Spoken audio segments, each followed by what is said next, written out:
Is it time? Okay, it's time, we can start. Okay. All right, it's 6:30. I'm going to call the meeting to order. And Renee, can I have a roll? Ms. Bahan? Here. Mr. Beck? Here. Mr. Parker? Here. Mr. Jablonski? Here. Ms. Williford? Mr. McDaniel? Here. Ms. Bird? Here. We have a quorum. Moving to election of Planning Commission officers for 2022. We had a selection of putting Erica Bird as chair, putting Steve McDaniel as vice chair, and Dave Beck as secretary. Do I have a motion to approve those officers as? So moved. Second. And a vote by roll. Whoops, I'm getting ahead of myself, getting messed up here. Okay, Ms. Bahan? Yes. Mr. Beck? Yes. Mr. Parker? Yes. Mr. Jablonski? Yes. Ms. Williford? Whoops, nope, she's not here. Mr. McDaniel? Yes. Ms. Bird? Yes. The motion carried 6-0. Moving to our consent items, does any member of, I'm going to start reading them Yeah, actually. read So starting with item number 2, the consideration of approval, rejection, amendment, and/or postponement of the minutes of the December 9th, 2021 regular Planning Commission meeting. Item 3, consideration of approval, acceptance, rejection, amendment, and/or postponement of COS-2122-8, a Norman Rule Certificate of Survey submitted by Jacob and Dana Bradford, Pollard and White and Surveying, Inc. for Bradford Hills Estates, with a variance in the private road width for 39.9757 acres of property generally located south of Stella Road and a half-mile west of 144th Avenue Northeast. And item number 4, consideration of approval, acceptance, rejection, amendment, and/or postponement of COS-2122-9, a Norman Rule Certificate of Survey submitted by T Plus LLC, Anchor Engineering, for Oak Hill Ranch for 79.06 acres of property generally located at the northwest corner of 108th Avenue Southeast and Etowah Road. Does any member of the commission wish to remove any member from the consent docket? No. Does any member of the audience wish to remove any item from the consent docket? And if so, announce which items are being pulled to be discussed in their regular order. Seeing none, I take a motion to approve. So move. Second. And a vote. Ms. Bahan? Yes. Mr. Beck? Yes. Mr. Parker? Yes. Mr. Jablonski? Yep. Mr. McDaniel? Yes. Ms. Bird? Yes. The motion carried 6-0. Moving to non-consent items, consider the simple planned unit development, item 5, consideration of adoption, rejection, amendment, and/or postponement of ordinance number O-2122-33 for James L. Adair, requests rezoning from C3 Intensive Commercial District to SPUD Simple Planned Unit Development for property located at 115 South Peters Avenue, and we'll take the staff presentation.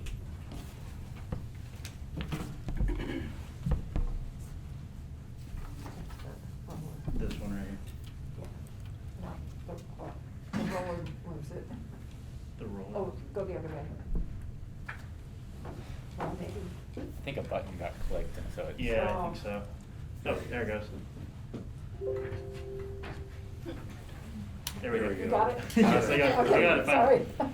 We have an application from James L. Adair to rezone from C3 Intensive Commercial District to SPUD Simple Planned Unit Development at 115 South Peters Avenue. As mentioned, the subject tract is C3 Intensive Commercial District, and the surrounding tracts are also C3 Intensive Commercial District. In terms of existing land use, here is an aerial of the existing site. To the north is Arvist Bank. To the east is the Norman Transcript. To the south is a parking lot. To the west is vacant land and a parking lot. This is a picture of the alley to the north of the building. And then this is a picture of the facade looking north on South Peters. The applicant is requesting to rezone to allow for residential dwelling units as well as commercial and office uses. But more specifically, the applicant is wanting to rezone to allow for one ADA accessible residential dwelling unit on the bottom floor as well as residential dwelling units on the top floor. Staff forwards this request for rezoning from C3 to SPUD as ordinance number 02-12233 for consideration by the Planning Commission. I'd be happy to answer any questions. Thank you. Any questions for staff? Seeing none, we'll do an applicant presentation. Good evening. Jim Adair. My office mailing address is 111 North Peters. I've directed people to this building for many, many years. Erica, are you going to hold me as the applicant for 3 minutes? No, you. I'm not long-winded. No. I know. That's why I asked if Sean was gonna be here. Welcome. This is the 5th time we've been to the city to do loft apartments. The first 3 projects are completely built out and are 100% occupied. The 4th project, we were a little slow designing, and then we came into COVID, and to be honest with you, we kind of put it on the shelf for a while. Our 2-year special use permit has expired on it. Don't want to get too far off on it. We'll be back next month to renew that permit, and we now know what we're going to do with the downstairs, so we'll be asking for 2 special use permits in the same building next month. First, I want to say redevelopment is always a challenge. I know a couple of projects in the core that you all have looked at in the last year or so, and I'm sure you've heard this from other people. But when we're working on something downtown, first thing we try to do is respect the history and the integrity of the building. The second challenge is we're talking about taking a current use, a current need, and then get into an existing parameter. And that isn't always easy. Third, we get to meet current building codes, and certainly that's appropriate. And fourth, and the one I'm probably going to spend the most time on tonight, we get to meet the life safety code. And sometimes that's a challenge. It's very necessary, but it's a challenge. Before I get into that, I want to talk just for a second about why loft apartments. I have had the privilege to serve on both Center City committees. Starting next Thursday, I'll be on the 3rd Center City Committee, and we continue to refine it. Through that and other processes, we have added terms like placemaking, walkability, active edge to our vocabulary. One thing we talked a lot about in Center City was what we call the missing middle, which refers specifically to what we have residentially in Norman, Oklahoma. In my opinion, if you boil it all the way down, in Norman, Oklahoma, you probably live in one of 2 things: a single-family house or a student-oriented apartment. We don't have a lot of elderly housing. Commissioner Beck is shaking his head. We don't have a lot of age-in-place housing.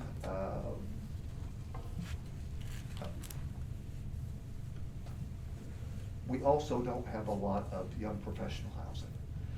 And what we're typically talking about there is someone who's out of school, someone who's got a good job, who doesn't really want to live in a student apartment complex anymore, may not be ready to start having kids and move to the suburbs, wants to live someplace a little different, a little more privacy, something maybe fun.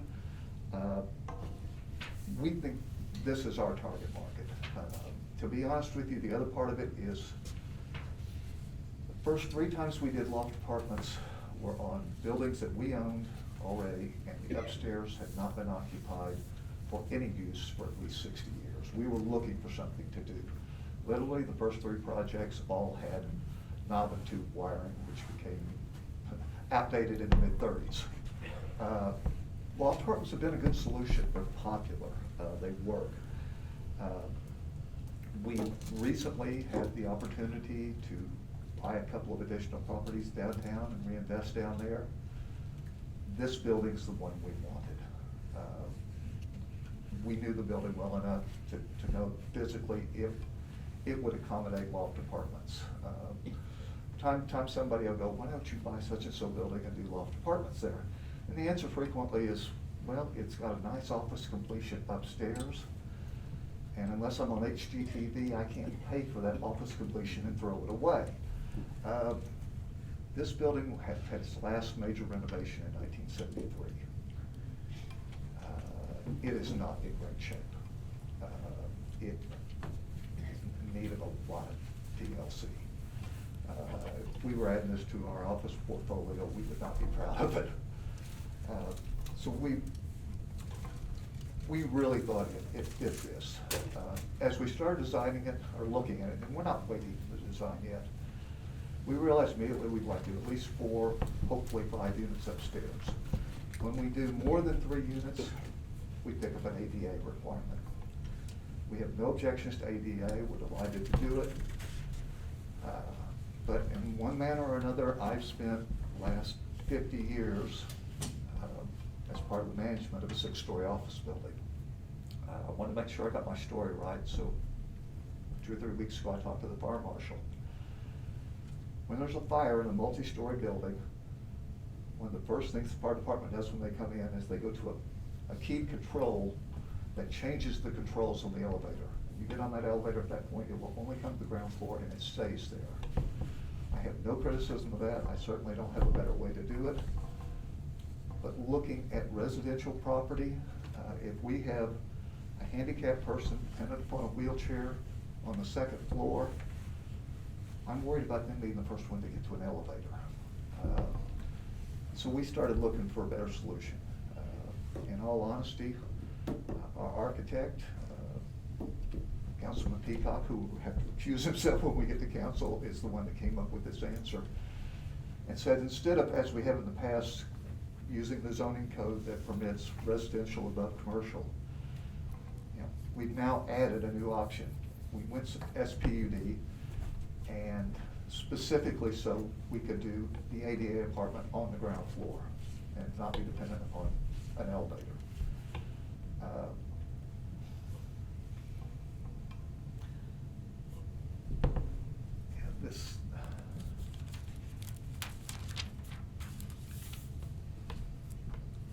The last time this property had significant renovations, as I said, was in '73. We don't have the slide presentation up here, and I wasn't going to look at it much anyway. No, I don't either.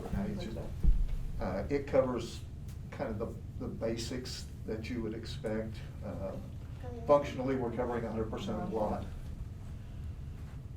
Oh, there it is. Obviously, as Colton said, the existing zoning is C3, and you might pull down to the one more. There's just the general site conditions. And again, there's nothing really special there. Obviously, it does not impact traffic. We'll meet fire codes. Utilities are existing. The only thing I would add kind of in closing is we bought the building from the Primrose Heirs, and at closing they were kind enough to give me their dad's file. And in it, this is my only real source for this, was the 1973 newspaper clipping of when he reopened the building and had a ribbon cutting for his renovation. And in that article, it stated that this building was the original hotel in Norman, Oklahoma. We think it's kind of neat that we're kind of going full circle and asking to come back to a residential use of part of it. The ground floor, the balance of the ground floor will probably go back to offices. I would prefer to do retail, but we'll probably do all the remodel at one time. If we don't have a tenant, we'll probably stay offices. That's about all I've got. I'd be glad to try and answer any questions you have, or let Renee go home. Why aren't you doing all residential on the first floor? Because, I mean, there's fire issues between commercial and residential. Dave, I meant to say this, and Jane's not here. Jane and Annalise and I talked about this for a long time, and I don't want to put words in their mouth. My opinion is I do not have any desire to set a precedent for ground floor residential downtown. I think, to be honest with you, as we renovate stuff, I would prefer not to do offices on the ground floor. I would prefer for it to be restaurants or retail, something sales tax producing. No criticism of folks that choose to do something different.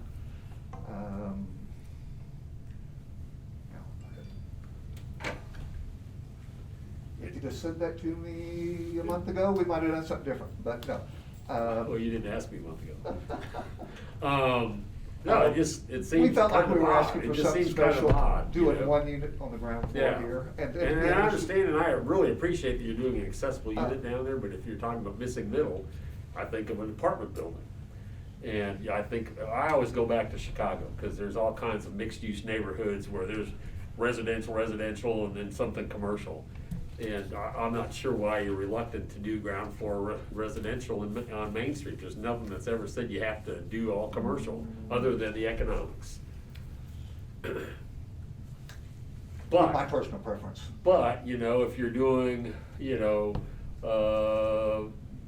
housing for young professionals, you know, I know what the rents are coming in downtown, and I don't know what commercial rents are downtown.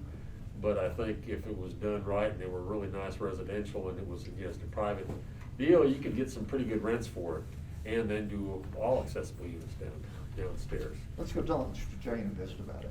Okay. Anyone else? Thank you very much. All right, are there any audience comments? Seeing none, any discussion?